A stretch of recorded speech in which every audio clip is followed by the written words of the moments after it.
میں کوئی اور رائے رکھتا ہوں اور تم کوئی اور رائے رکھتے ہو، میں کسی اور جماعت کے ساتھ ہوں اور تم کسی اور جماعت کے ساتھ ہو، یہ کوئی ایسی بات نہیں ہے کہ جسے برا سمجھا گیا ہو یا برا سمجھا جانا چاہیے.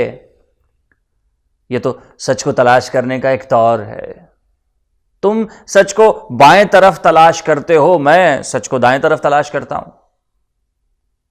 مگر یہاں جو طور ہے، جو طور رہا ہے، وہ عجب کچھ ہے. یہاں ایک دوسرے سے جدا رائے رکھنے کا مطلب ہے ایک دوسرے کا دشمن ہونا. کسی بھی معاملے میں دوسرے پر اعتبار ہی نہ کرنا.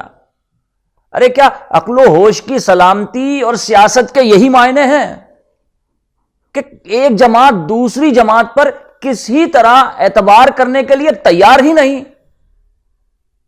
دونوں ایک دوسرے کو ملک دشمن اور غدار تصور کرتے ہیں. جی ہاں، یہی دو لفظ ہیں ہمارے پاس ہمارے حریفوں کے لیے، ملک دشمن اور غدار. ارے سوچو اور سوچنے کی یہ نیک عادت ڈالو کہ جو دوسرے سوچ رہے ہیں وہ بھی تو سچ ہو سکتا ہے. شکوہ کس بات کا ہے؟